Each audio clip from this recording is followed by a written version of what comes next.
I'm gonna let y'all know right now, buying houses, that's the hustle. They don't tell you that in school, but that's the real hustle. I've been telling you that.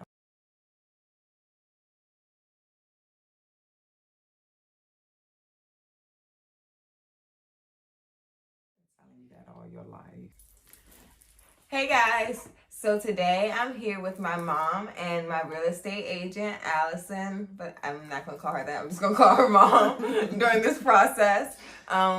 And she's gonna just ask me a couple questions about my process in buying a home, because I felt like, well, we both, I think we can agree, felt like there were a lot of things that people don't know about the home buying process that I kind of went through, and we just thought it would be helpful, especially for first time home buyers, people who are young like myself. I'm only 26 years old, and I did this with the help of my parents, of course, but I didn't have a co-signer. I didn't do this with a husband or a boyfriend or anything.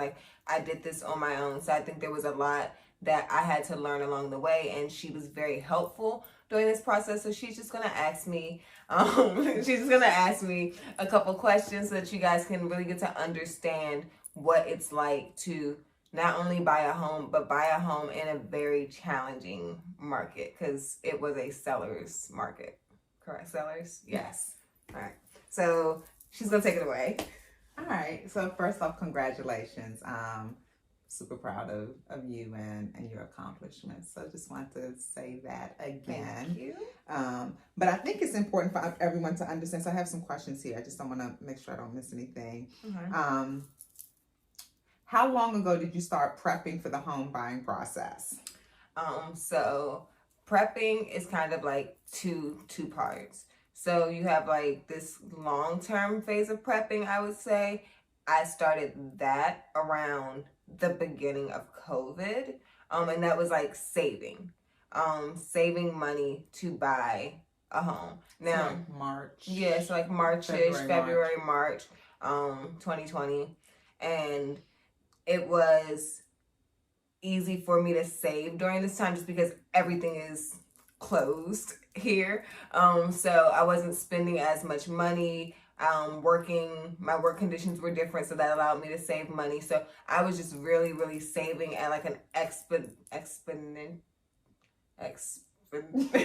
A lot. I was saving a lot. So the saving process started around March. As far as the home buying process, I started that around August, mid to late August. And that's when I went into my pre-approval process. So that's when me and mom sat down as realtor and as client, and we had our first discussion in regards to what this process would look like, what I should expect, when money should be expected, gave me relative figures to think about, and just kind of got an idea of what to expect. And then she put me in touch with a lender. Once she did that, I went to a lender and got pre-approved for the amount that I wanted to spend on the house. And so that was kind of when I started getting the ball rolling in the house buying process. So from there, I went from that lender to another lender. He pre-approved me as well, and then got pre-approved for a little bit more actually. And so it was just a lot of things happening, and that started the actual home buying process. Once I got pre-approved, I started looking. Looking was the longest part of phase 2, in the sense that that was where I took the most time. I started the process, stopped the process all on my own because things just weren't going the way I wanted them to be. And after looking, then I kind of went into once I found the home, the closing portion, and that it didn't actually take very long. It felt very long because it was tedious and I had a lot of paperwork to keep up with, a lot of people to contact. But I want to say I was in that phase for maybe 2 weeks, going back and forth with people, getting paperwork, and that didn't actually take very long before I got my final year. It's about a 3-week process. So yeah, about to say it didn't take that long for. So overall, that was August. I want to say mid to late August. I can't give an exact date. And I went to closing on my projected date, which we had a goal of October 7th. And we went to closing in under 30 days. So go us. High five. Yes, it was working. You said something that I want to kind of back up a little bit on. It was a couple of things. One, you talked about you went to one lender and then you went to another lender. One thing I don't think people understand is that each bank operates differently and have different programs, interest rates, so forth and so on. So when you're in the home buying process, what one lender is able to offer you was completely different than what another lender was able to offer you. Or it could be similar, but it could be just a fraction of a difference in terms of interest rate. Which but matters. It does matter when it comes down to dollars and cents. But I think the other thing that was important for you was the working relationship you felt like you had with one lender versus another. Yes. And this home buying process, how would you describe those relationships with the different parties that were, how did that impact the home buying process? So I think like I felt like the people that I ultimately like chose to work with during this process were all people that not only made me feel comfortable with like the decisions I was making, but they also made me feel informed. And I didn't like the first thing about the lender that I didn't like. I felt like he was just kind of giving me an answer and not really the first one that you ended up not going with. That I didn't go with. I felt like he was just kind of like giving me an answer that he thought I wanted to hear, or like just saying he couldn't do certain things. And I didn't really like that. Like I felt like when I was calling him, I was bothering him, and he was just busy. And I get it, we all have stuff going on, so there are times where you can talk and you can't talk. But with the second lender that I ultimately did choose, even when he was busy, it would be like, hey, I'm in a meeting right now, I'm going to get back to you. Like, okay, thank you. Like, let me know what's up, so I'm not sitting here twiddling my thumbs waiting. And he also made me feel comfortable, and he broke things down. This process is new to me. So there's a lot of stuff that's being said, and like most people, you don't like to feel like a dummy. Like, you don't like to be like, what does that mean? Or like, you just be like, okay, because like people say, like, okay. And then I call my mom and be like, Mom, he said this, that, and that. But she'd be like, well, did you ask? And I'm like, no. Like, I didn't ask, but I should have, because I don't know what you're talking about. And so with this lender, he would break things down and give me metaphors and scenarios just so I would understand fully what was going to be expected of me. So feel comfortable with the people you're working with. My mom, like, as a business relationship, that was a good person to work with. She was someone who, when I wanted to stop the process, that's not something a real estate agent want to hear. Like, you done put in time and energy. No, you don't. Yeah, I'm about to say, you like truly, like she and my mom is not somebody who's gonna sit here and like waste her time, or even for me as her daughter, like she's very, I'm a grown woman, so she's very like, if this is what you're gonna do, but I'm not gonna be dragged through the mud while you're doing it. And so for her to still stand by me when I started the process, and I stopped it not once, I think I stopped it like 3 times. And she still like was realistic with me and what I could do, what I couldn't do. Even at some point she did agree. She was like, that may be the best decision for now to stop. And like, she wasn't someone who just tried to push me into buying a house because that was going to be a commission for her. Like, no, she made sure it was something I wanted. It was something that as a mother she felt safe with. And ultimately something that she felt morally was a good sound place to put me in. Like, not something that was unsafe, not something that I couldn't afford, but she knew I could get in. Like, she made sure it was a place. There was a couple, I was just like, nah. Yeah, so like, it's like, oh, this is real nice, but the house is nice, but we're not gonna push you here. Yeah, and it's like she really reels you back into what you're asking for, and keeps you on track, because this can get real distracting real fast and real cloudy real fast. So I think picking your team is very important during this process. One of the things I kept telling you in the process is that we're working for you. So like, if you have questions, like, we're working for you. You need to understand, like, this is your money at the end of the day that you're investing in this. So you need to understand. Trust and believe, when they break down all them closing costs, you start seeing what those people was making, and you like, you better hope they was answering them calls when you see how much they was charging you for them to supposed to be answering your calls. Like, Joe was worth my money. I'll say that. My mom was worth my money, but don't get with somebody who you don't want to look at that dollar sign and be like, I paid them this, right? This? And you couldn't answer my phone. What prep work did you do prior to like actually starting to save, in terms of like getting myself together? Yes. So one thing that I did do, and I wish I did it even sooner, I got like a decent job. Not to say that in the past I had like not good jobs, but I have like a very serious, well-paying government contract job, and I've been here for going on a year. I think I'm actually like not this month, next month will be my like year mark. And prior to that, I was kind of job bouncing around, like doing a lot of different stuff. And when you go into the house-bound process, I didn't realize this.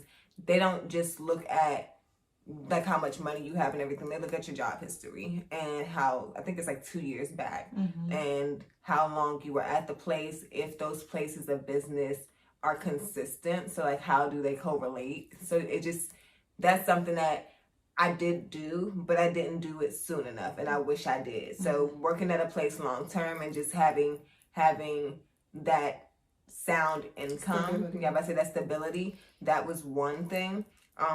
Credit.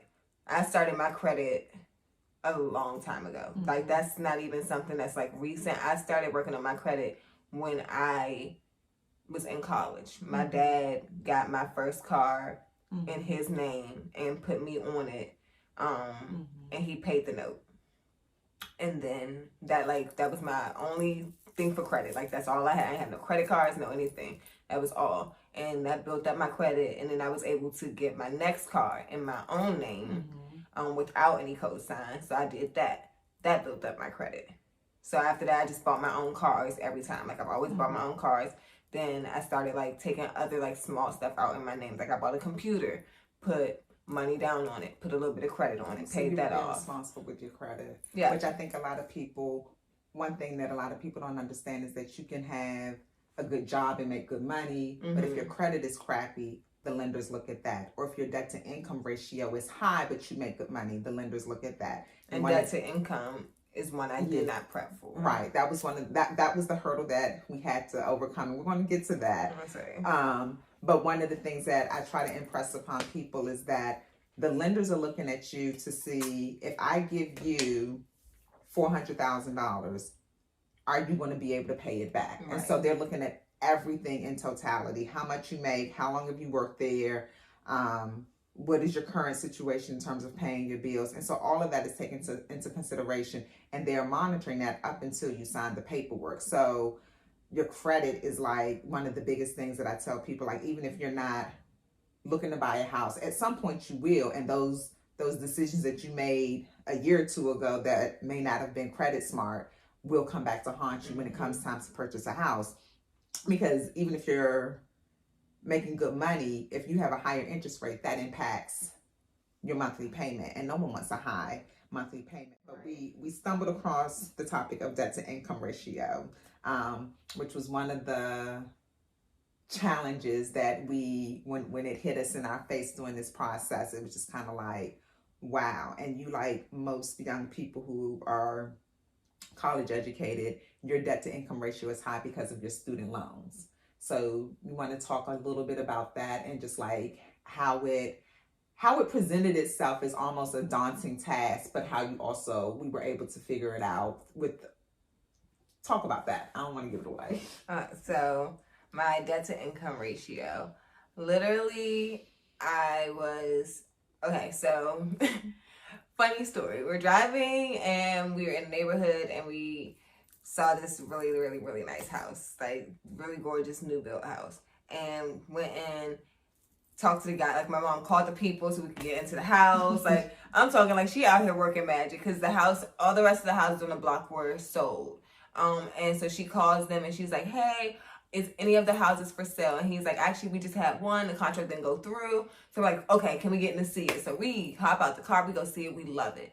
I'm like calling my lender. I'm like, I need to get pre-approved for this much now. Like, I need you to up it. So he's like running the numbers, like the little man in the corner in the black room, sends me the email. I'm like, okay, we're pre-approved for it. Boom. But what I did not realize was one big thing that they look at is how much you have to pay as far as like your debt goes compared to how much you would have to pay for the house. And so with me, I've gone to school now, post high school, 3 times. I went to get my graduate or my bachelor's degree. Then I went back to grad school. Didn't finish it, but I went back and paid some money for grad school, and then I went to aesthetic school. So I have more than 3 loans, but like 3 types of schoolings worth of loans under my belt. And with that, that is something, they're not like outstanding. They're not in like they're in deferment currently because of the state, but they're not like outstanding or anything. I don't have any collections against me. It's that I just have a lot of debt. And they look at the amount of debt you have compared to like how much house you're trying to buy. It's there's a lot of comparing of numbers, and it's something that truly, like, when it presented itself to me, I was like, there's nothing I can do.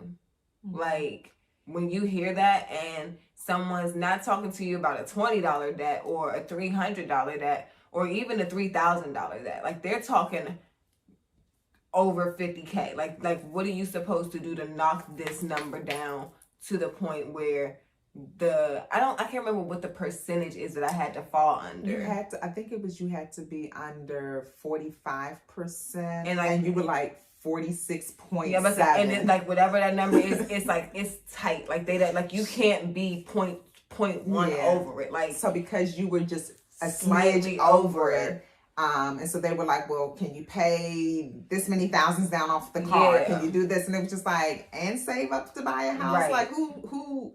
It was like one of those doing things that? Where if I paid off the car, then there was not going to be any money to put down on the house. And it was just all of this confusion. And that was one of the points where I stopped the process. Like, that was one of my moments where I was like, I can't do this right now. Like, there's no way around it because I can't make this debt go away. We're a first-time home buyer. We had explored first-time home buyers programs.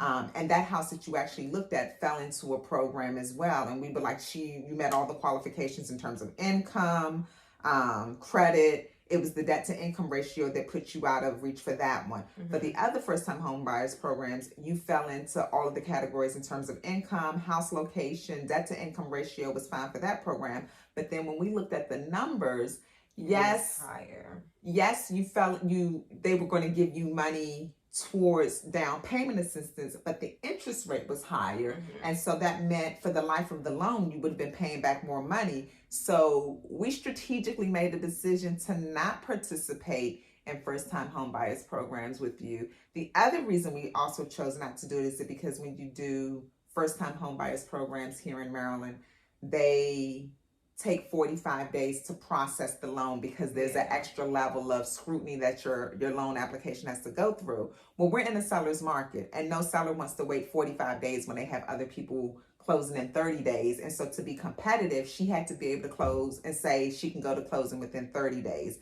So we made the decision to not do first-time home buyers programs. So she didn't get any money. So literally, like, she put all of the money down, closing costs. Well, no, her seller did offer her some closing costs. That was a unicorn in this market. In this market, no one is That's giving honestly sellers. probably the reason I have a house right now is because, because of God, He was like, we're willing to give you money towards closing. And I was like, let's and you didn't have to like bid over. The only requirement he had was he wanted the deal to close in 30 days. That was the only thing. And I called my lender, my Superman Joe, and I said, Joe, can we do it in 30 days? He said, well, I'm gonna do what I can do because Joe, everything is not in your lender's hands. Like when you get to that point, when you found a house and you're really ready to go to closing, you do deal with your lender, but they're also like third parties and other people that you have to underwriters and appraisers. There are other people that have to come in and play their part, and sometimes they lollygag. And the one thing that we keep saying that it's a seller's market. So what that means is that because it's a seller's market, inventory was extremely, extremely low. Is still extremely low during the pandemic, which means that sellers are calling the shots. Houses are being bidded on well over asking price. People are buying houses as is, no inspections. I bought mine as is, no inspection. We did an as is, no inspection. But my house looked sound. We did. We did a nice thorough walk. Yeah, we did a walkthrough ourselves, and we felt good about what we saw. But all houses are being sold right now as is. We were fortunate that the person that we bought the house from, we did not have to go above his asking price. He did offer you a seller's concession. His only requirement was 30 days. And that is not the norm. And I said, this is nothing but God. Like, this house was designed for you, because if and it was in, let me tell y'all, my biggest thing was my location. Like, not even like location, like how real estate agents say it. They say it like how mine is in a good area to make money. But for me, it was personally like, I did not want to move. I don't want to be in the city because that's too congested, but I did not want to be far from the city. And when I say God dropped me right where I needed to be, he put me right where, like, I could not have asked for a better location. Yeah. So that you got your price point, you got seller's help, and you got the location that you wanted. And the other thing too is you wanted a new feel house. And so your house, even though it's an older home, it was renovated. Yeah. So a brand new kitchen, bathroom, new wall-to-wall carpet, like they completely redid everything. And on top of that, like when we met the neighbors the first day, it seems like neighbors were nice. Yeah, neighbors are like super, super nice. So it's like everything worked in its favor. Right. It worked out. So having said all of that, like all the highs and lows, like the emotional roller coaster that we were on in this process, was it worth it? It was definitely worth it. There were definitely highs. Looking at all these houses is so much fun. Working with my mom, that was, well, y'all don't know, but I was working with her and my other agent, my dad. That in itself was a mission, but super fun, just like going out with them, because A, I'm working with her, but B, it was a milestone in my life. So for me to be able to experience it with both of them on a professional and a personal level, that was super duper fun. And the lows,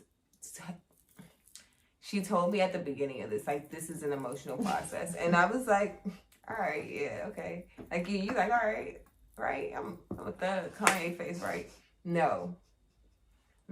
This process, you have so many waves of feelings just because you don't know what to expect. Everything is up and down. You can love something one minute and think it's going to be there, and then the next minute someone calls and they're like, actually, we can't do this. Or you can, even before getting into a house, like just trying to get pre-approved, you can get stopped right at the door with challenges on things you need to improve. So that's part of the reason why a lot of people, like when I did post that I had bought a house, they were like, you didn't tell me you was doing it. And it's like, A, mind your business.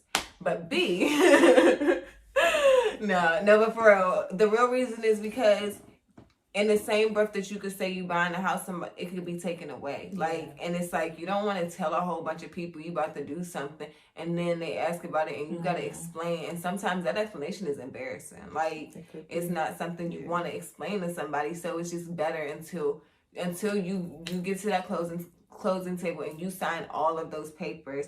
Like, if it needs to be on a need to know basis. Like, it was very, very, very few people that I was telling about buying this house. Like, my best friends, some of them was like, you ain't tell me you was doing this. It's like, this why you ain't been able to hang out with me. And that's another thing too. Like, I had to stop hanging out with people. Like, in this market, I didn't have time to lollygag. And that was one of the things I thought. I was like, look, the house is like, it's only been on the market 2 days, so like we got to get out there to like, you can literally see it one day and the next day it's under contract. So it was truly like, if I saw something, I'm like, Mommy, can we get into this tonight? Or like I couldn't make plans with people because I really was having to cancel them. Or I'm video calling you all. I'm like, I'm gonna go preview it for you. I'm at work. I'm like, here it is. She's supposed to be teleworking. I'm at real work, and we on the video call doing stuff. Like, it was sacrifices that needed to be made, and it felt, that's why people say, oh, you got a house for forever. It felt like forever. Felt like just like by me having to not spend money, because during that time they're looking at your accounts. They're going through all of your stuff. So I couldn't spend money. I couldn't send money. I couldn't receive money. Like, it's tight when people want to give you money, or you want to move money from this place to this place, but you can't, because then you got to explain to the bank where the money came from. And it's like, you know where the money came from, but that explanation can now take you X amount of time to get. So it's just easier not to move it. So stuff like that, it did start to get to me. And it's like, it all plays a role in like your emotions during that time. But now that I have the house, and it's just like, I know I have something that's probably going to eat up more of my money because I'm just thinking all this stuff I want to buy for it. But I have a space that I can call my own. But it's an investment. And it is. Like, I'm super excited. I'm probably never going to, well, I probably will sell it, but not anytime soon. And when they ran over the numbers with me, they let me know how much I'm going to have to pay for it in 10 years, when my mortgage is going to be. I was like, oh, this is a steal. Like, I'm let y'all know right now, buying houses, that's the hustle. They don't tell you that in school, but that's the real hustle. I've been telling you that all your life.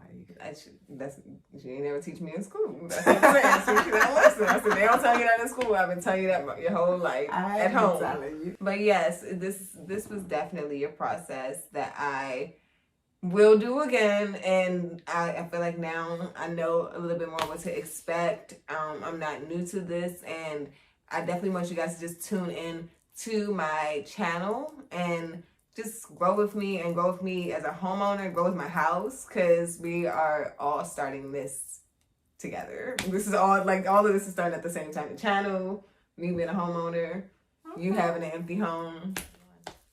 All right, guys, we're gonna wrap up here. Thank you for watching. And again, if you guys need any real estate agent tips or tricks, or you're in the DMV and you're looking to purchase in Maryland, you should definitely hit up my mom, Realtor Allison J. Is it Realtor Allison J on Instagram? And I don't know what your just Allison Jones on Facebook. Yeah. But definitely hit her up. She's always open for questions. She's always posting great tips for new and current homeowners and people who are just looking for the market or looking in the market. So yeah, follow her, follow me, Aja Slay, and I will check in with you guys later. Thank you for watching. Bye.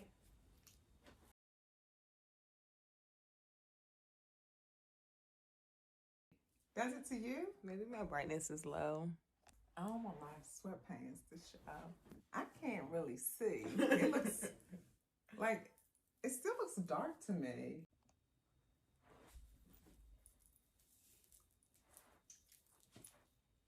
How